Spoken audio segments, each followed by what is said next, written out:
All right, everybody, welcome back to the #1 television program in the history of the entire universe. I am Brian Lee Durfee, author of The Forgetting Moon, The Blackest Heart, and The Lonesome Crown, all three books published by Simon & Schuster's Saga Press. Today I'm going to be reviewing Fool's Errand by Robin Hobb. This is book #1 in the Tawny Man trilogy, and it's a trilogy that is part of the larger realm of the Elderlings series of books by Robin Hobb, one of my favorite fantasy series of all time.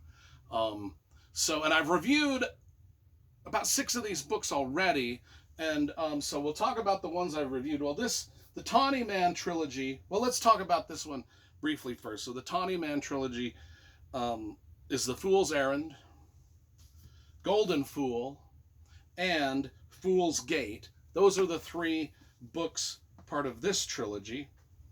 And we'll get into more detail here in a minute, but they got great covers. Let's talk about the cover first, because you know I love graphic design and cover illustration. I love these covers.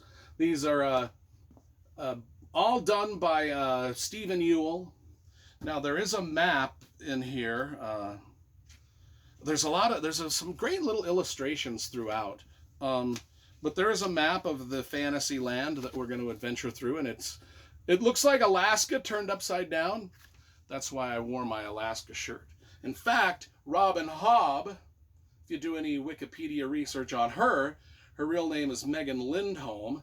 She writes the pseudonym Robin Hobb, and Megan Lindholm grew up in Fairbanks, Alaska, went to Lathrop High School, which I grew up in Fairbanks, Alaska, and I grew up across the street from Lathrop High School. So anyway, I got a t-shirt for every occasion. Now, I've also read and reviewed on the channel the original Assassin's Apprentice series. And we also read and reviewed her Ship of Magic series, the Live Ship Traders books. So we've reviewed a lot of those. If you want to watch those reviews, great, do so. The way you do that is you just type in my last name into your YouTube search bar, and then the title of the book, or Robin Hobb's name. And I swear to God, the video review will magically appear upon your television screen. Let's talk about Fool's Errand. I read this when it first came out in 2002. Have not read it since. This is a reread. I reread this book alongside, as I was rereading Quicksilver too by Neil Stephenson. And that was over the Christmas vacation. 2 great books to be reading on cold, wintry, Christmassy nights are Robin Hobb and Neil Stephenson. Now I just loved this book. I think that when I love all of them. What am I talking about? I loved the first trilogy. I loved the Live Ship Traders trilogy. But this surprised me, snuck up on me. Back in 2002 when I first read the series, I was kind of like, it's all right, it's fantasy, whatever. But this was really just absolutely delightful. Fitz, our main character. Now, Fitz was the main character in our Assassin's Apprentice trilogy, which I just showed you. He was a young boy in that trilogy. Now he is a 35-year-old man, so a lot of time has passed. He's sort of on a self-imposed exile for himself due to the events of the first trilogy. He has not seen really any of the people that he knew from his childhood in a lot of years. But he is living in the wilderness with his Night Eyes. Night Eyes is a wolf that is his companion.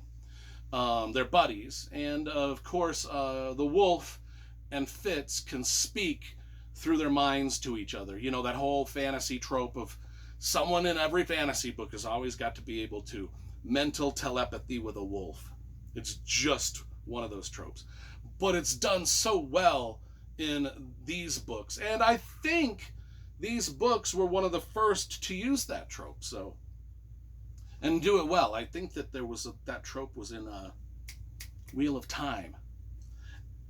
The Chase Uli books by Jennifer Robert. There's in a lot of books. Anyway, okay, so Night Eyes is his wolf companion. They speak to each other. He's got a son, Hap. Now his son is Hap, and he's got a daughter, Nettle. And then a little spoilery here. Hap, his son, is getting old enough that he can go off on his own and do his own adventures. There's Starling. There's Fitz's sort of relationship with Starling. And Starling also has a friendly relationship with his son Hap.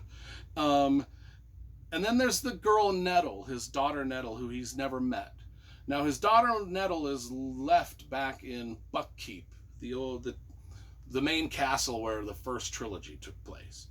And she is the daughter of Fitz and Molly.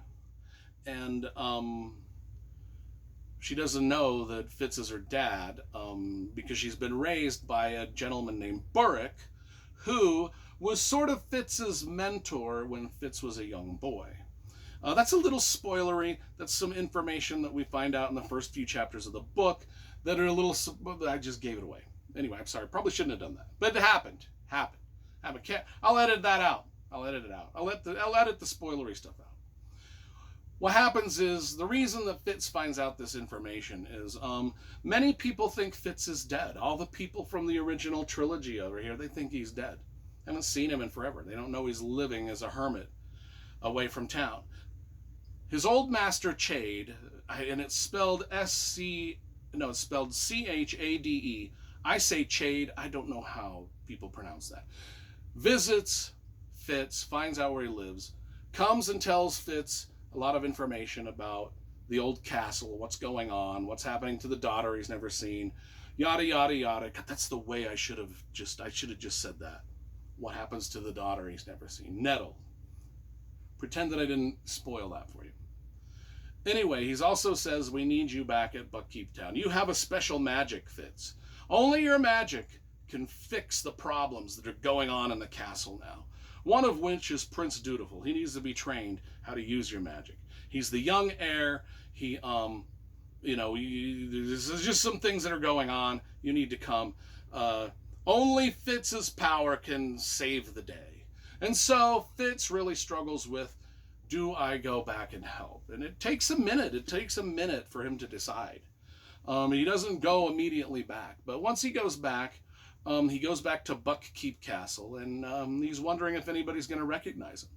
Because a lot of those people ain't seen him for a long time. And that's where the magic of this story takes place, is once he gets back to the castle. Well, I like the fact that Robin Hobb made him struggle with the decision to even go back. And it took him a while. It took him a few chapters to figure this out. And once he does go back, to all those people, Burrick, his old mentor, Molly, his old love that he had children with, Nettle, what's going to happen with Nettle and him and his daughter and Burrick, and because that's one of those whole things where, a kid doesn't know or she thinks that one guy's her real father and it might not, how's that going to all be resolved? What's going to happen? All of this stuff creates a lot of tension. And then, of course, there's the Fool, who is part of the castle. And he plays a big part, the Fool does. And it's just it was fun to read the first trilogy when Fitz was a youngster, a coming of age.